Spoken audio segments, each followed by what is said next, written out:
notre société. Nous avons entendu parler de El Carquide.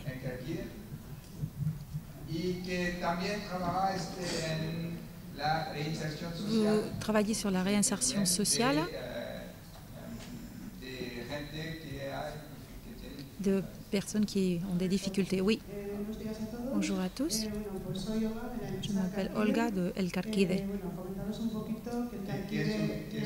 C'est une entreprise? Oui, c'est une société d'initiative sociale. Ça fait déjà 22 ans qu'elle existe. Depuis le début, elle a eu une finalité, travailler dans le domaine du handicap, en créant des services professionnels dans le domaine de la formation et du travail. Ce sont des personnes qui ont un handicap mental grave. Et dernièrement, nous avons offert des services pour des personnes exclues socialement. Des personnes qui, soi-disant, sont cataloguées ou classées en Navarre et en Espagne comme des personnes qui ont plus de 50 ans, qui sont des chômeurs de longue durée, donc plus d'1 an. Aujourd'hui, plus de 350 personnes sont accueillies dans les programmes et les services développés par El Carquide depuis 22 ans. Dernièrement, et à cause de la crise, nous avons vu la possibilité de travailler sur d'autres domaines plus innovants pour nous, pour notre mission. C'est pour l'environnement surtout. Nous avons des programmes de jardinage, gestion forestière, gestion de déchets et production bio. Moi, je viens d'un centre qui a la spécificité d'être au centre même de Pampelune. Nous nous occupons de l'agriculture bio dans un environnement urbain. Si vous ne connaissez pas Pampelune, eh bien vous savez que c'est une ville où il y a un centre assez important. 30 000 m² dans notre centre et nous faisons partie d'un parc public. Ça fait partie des zones vertes et des jardins de la ville. Dans ce centre, nous proposons des formations, des stages et des emplois à 55 personnes qui ont un handicap mental et nous proposons des emplois, c'est de la vente directe de produits, horticulture écologique et jardinage en général. Voilà l'entreprise. Depuis quelques années, nous avons constaté un besoin. C'est pour cela que ça fait partie de notre ligne stratégique. Il y a le besoin d'établir des collaborations, des alliances avec d'autres entreprises. Pourquoi? Pour diversifier nos services et pouvoir être durable du point de vue économique et financier. C'est difficile aujourd'hui. Pouvoir porter un emploi et une occupation à des personnes ayant un handicap, personnes exclues socialement, leur proposer des emplois liés à l'environnement, créer des emplois verts. Voilà un de nos objectifs. L'essentiel, c'est de créer des collaborations, des partenariats. Et comme Irigoyen et les cantines bio a fait aussi des alliances, et nous avons en fait un partenariat avec eux. Nous produisons des légumes écologiques, biologiques, et donc nous fournissons les cantines parfois. J'aimerais aussi souligner d'autres partenariats ou collaborations que nous avons établis. Notamment, depuis 2 ans, nous avons lancé 4 partenariats.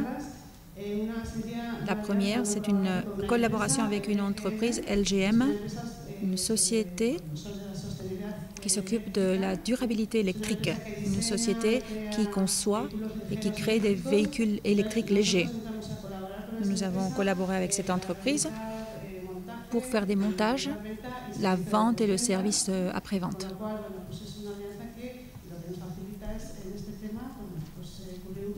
Ainsi, nous pouvons atteindre nos objectifs et notre mission.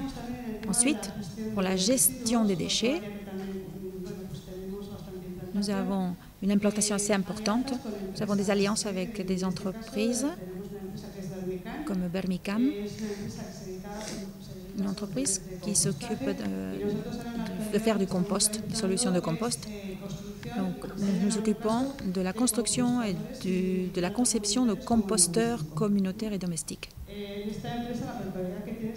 La particularité, c'est qu'en fait, nous participons à hauteur de 50% dans les fonds de cette société.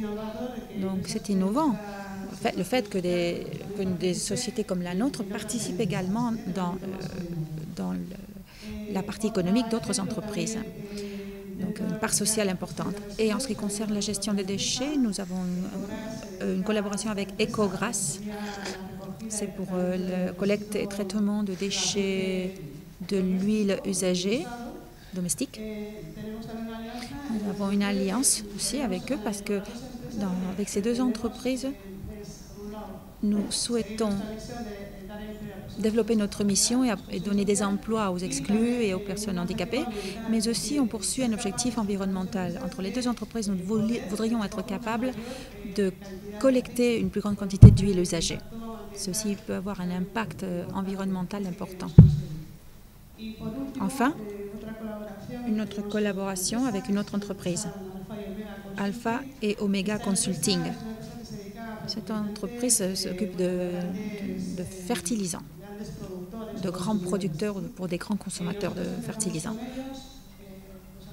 Et il y a 1 an et demi, nous avons commencé à collaborer avec cette entreprise. À travers le projet Eneco 2, nous avons pu lancer un projet auquel nous avions pensé et ça a été en fait matérialisé. Nous voulions avoir notre propre produit, un engrais, un fertilisant. À Aranzadi, dans le centre dont je vous parlais tout à l'heure, nous faisons du compostage et production d'humus, le vermicompostage, le ver de terre. Donc nous voudrions valoriser ces produits et ainsi obtenir un produit à nous, le produit d'El Carquide.